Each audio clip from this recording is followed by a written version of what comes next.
Hola, ¿qué tal? Bienvenidos. Aquí empieza El Mundo Ahora por France 24. Yo soy Andrés Mesa Muñoz y a continuación los titulares.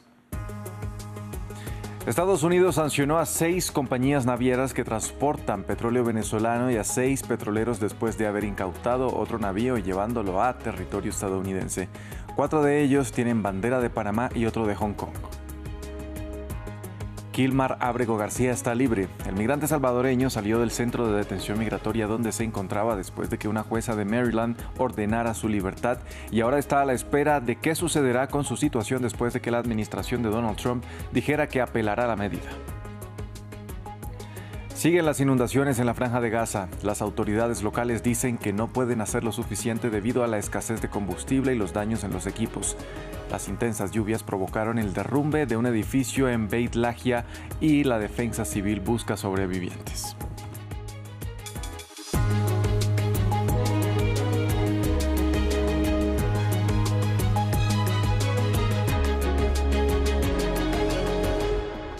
Vamos a empezar en Venezuela. Washington anunció nuevas sanciones contra 3 familiares de Nicolás Maduro y contra 6 navieras que transportan petróleo venezolano solo 2 días después de incautar un petrolero de Caracas en el Caribe que, según la Casa Blanca, será retenido en un puerto estadounidense. Una operación que el presidente Nicolás Maduro denuncia como un acto de piratería ilegal. A pesar de la creciente tensión, la empresa estadounidense Chevron sigue operando en Venezuela conjuntamente con PDVSA y el país caribeño aumentó en noviembre levemente su exportación de petróleo, que tiene como destino principal China, aunque también Estados Unidos y Cuba. Previamente hablamos con Nelson Valdeón, el exconsultor en geopolítica energética y quien nos explicó por qué Chevron sigue operando en suelo venezolano.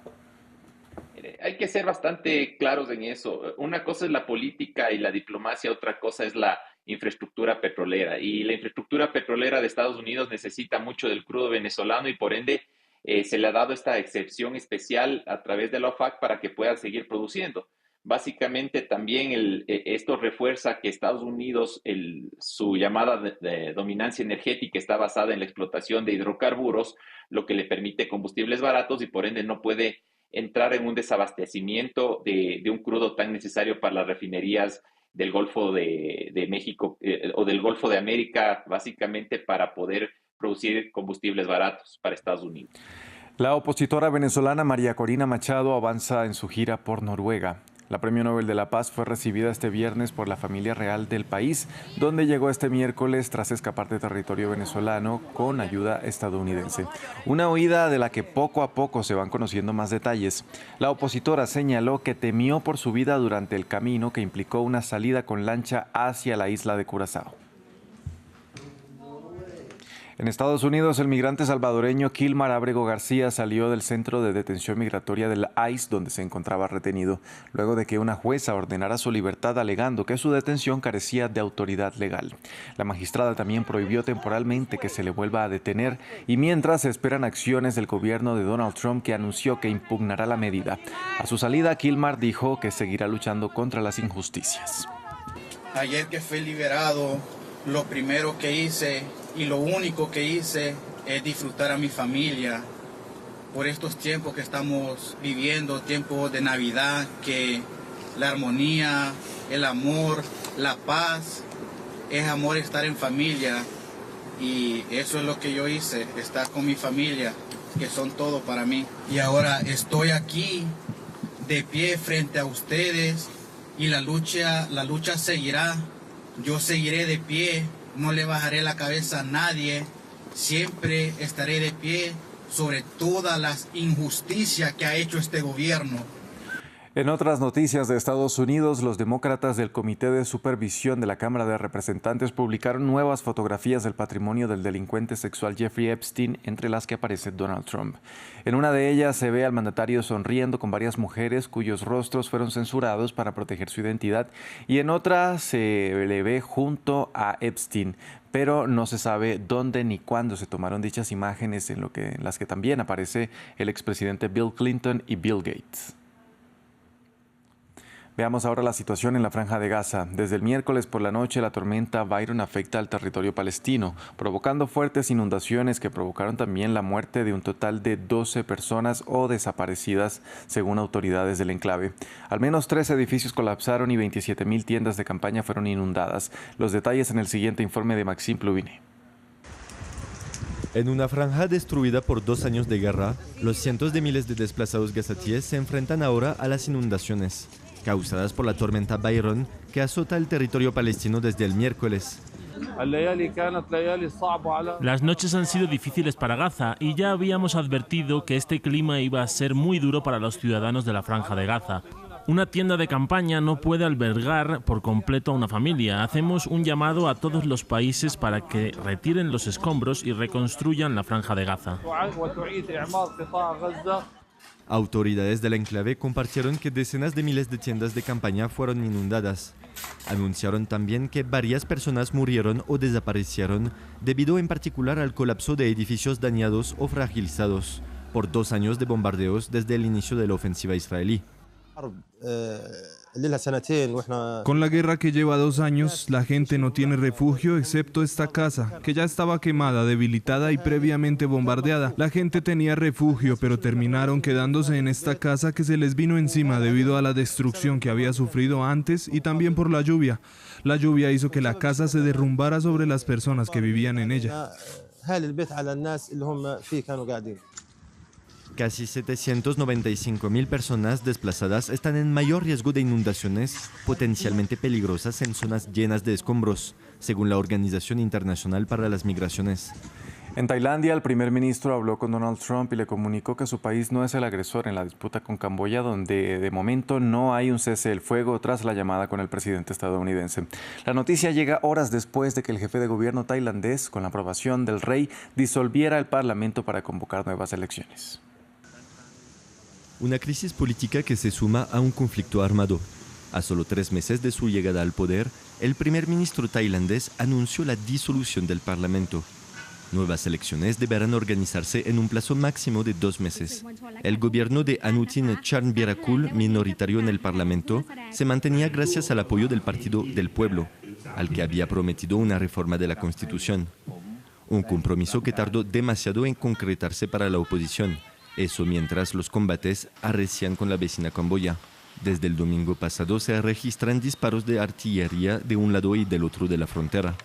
Ambos ejércitos se acusan mutuamente de haber roto el alto el fuego. El origen del conflicto, una disputa sobre el trazado fronterizo.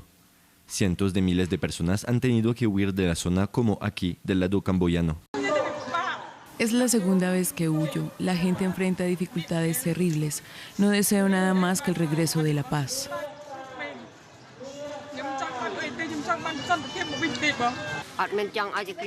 No quiero que esta guerra continúe. Solo quiero que termine y que mañana reine la paz.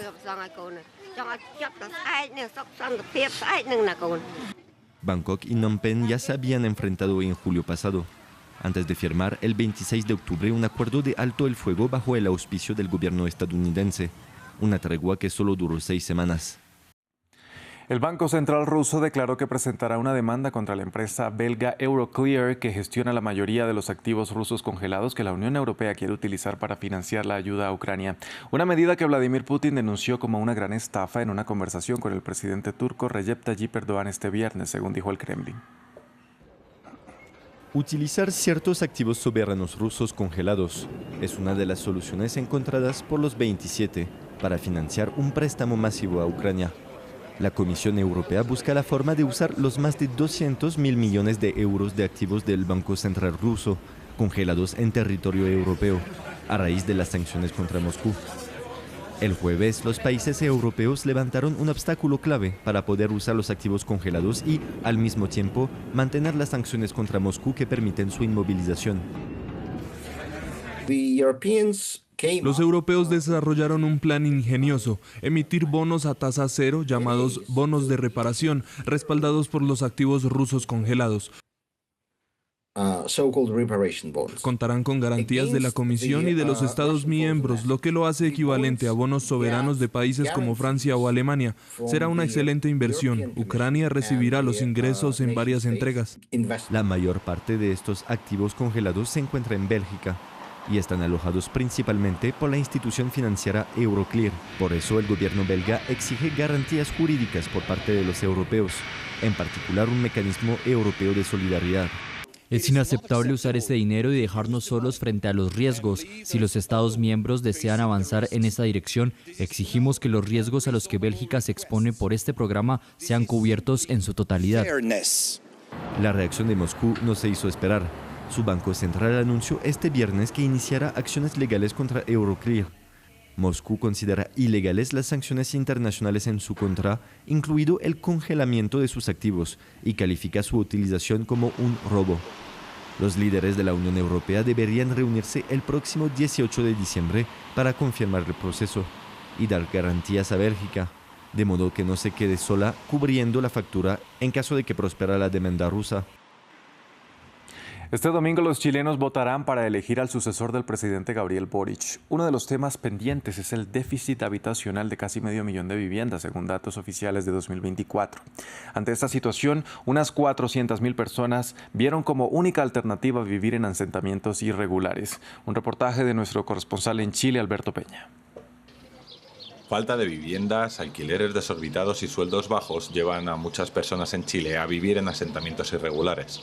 Marisol recorre a diario las calles sin pavimento de la megatoma de San Antonio, la más grande del país. Fue de las primeras en ocupar un espacio en este terreno privado en 2019.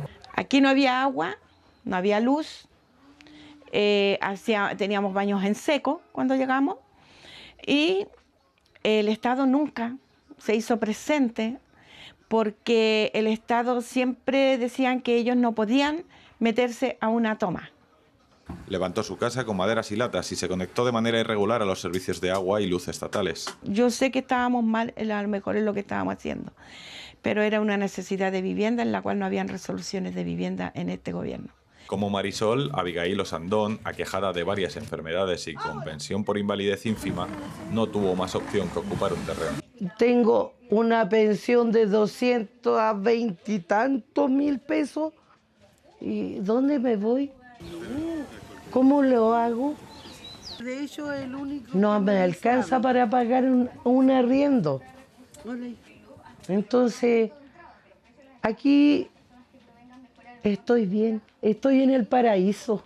Unas 11.000 personas, entre ellas 3.000 menores, habitan este enorme campamento de 215 hectáreas. Se organizaron en cooperativas y una federación para coordinar cada aspecto del lugar. La organización aquí es súper importante y sobre todo desde dentro, más que con el ministerio o con el mismo Estado o el gobierno. Entendemos que todo esto tiene procesos y que van dentro del marco de la ley.